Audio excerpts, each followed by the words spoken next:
what these letters all stand for and which ones to use? Here is a quick guide to our wonderful, colourful community. The acronym I tend to use most is LGBTQIA+, but LGBTQ+ is still currently acceptable too. In different countries, there will be different acronyms, so there is no right or wrong as long as we have all the key letters in and the plus at the end. So do you know what these letters all stand for? L, which typically comes at the start, is for lesbian. This refers to women who are emotionally, romantically, or sexually attracted to other women. G is for gay. Originally used to describe men attracted to other men, but now it's more broadly used to refer to individuals who are attracted to the same gender identity. I happily identify as a gay woman, but I'm also okay with lesbian and queer, which we'll come to. B stands for bisexual. This describes individuals who are emotionally, romantically, or sexually attracted to more than one gender. So this can include both the same or different genders. T is, of course, for transgender, trans for short. And this is an umbrella term for an ever-expanding list of identities, including things like transmasculine, transfeminine, gender variant, genderqueer, gender fluid, non-binary, to name a few. Transgender people have a gender identity that differs from the sex they were assigned at birth. It's a complex subject and it isn't as simple as crossing from one gender over to another, a common myth we hear all the time. The opposite of this is cisgender, which is when your gender identity matches the sex you were assigned at birth. The abbreviation of this is cis, which you'll see a lot.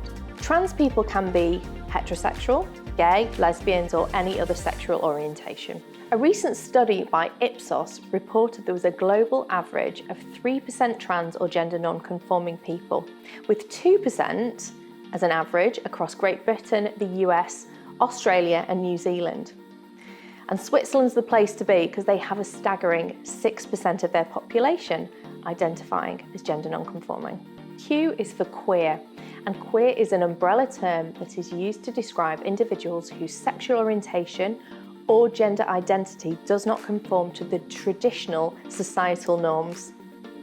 Queer used to be a derogatory term for gay men, but has been reclaimed by the younger generations and is a great generic way to identify as non-heterosexual. Q can also mean questioning, and questioning is a really important term, as some of us have or will questioned our sexual orientation or gender identity at some point in our lives. I is for intersex, and this is a term that is used to describe individuals who are born with variations in their biological sex characteristics that don't fit the typical definition of male or female.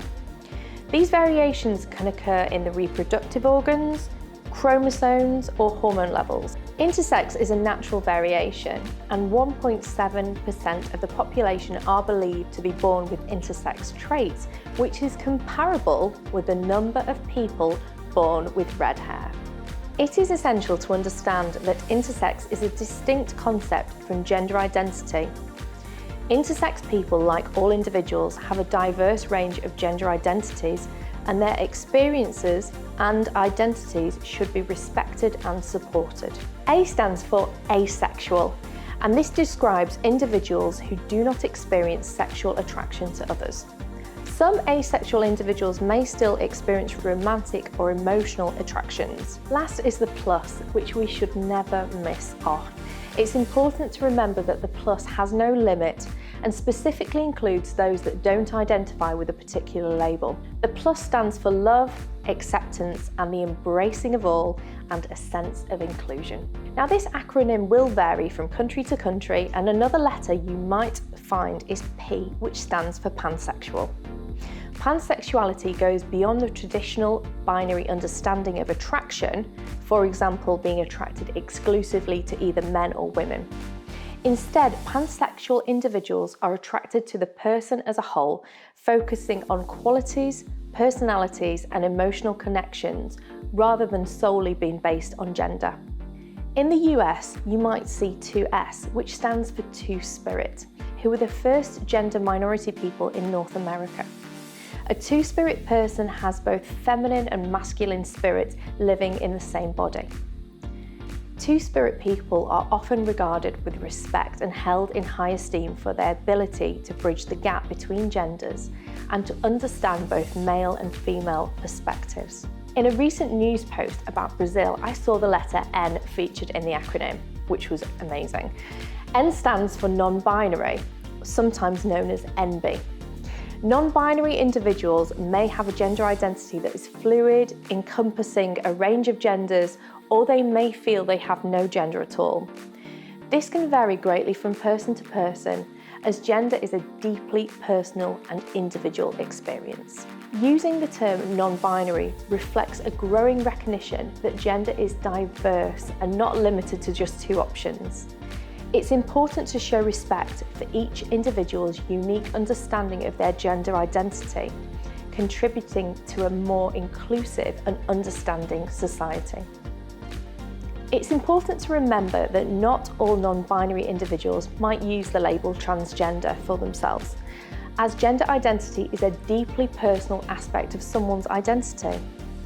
However, many non-binary individuals do identify as transgender because they don't identify with the gender they were assigned at birth.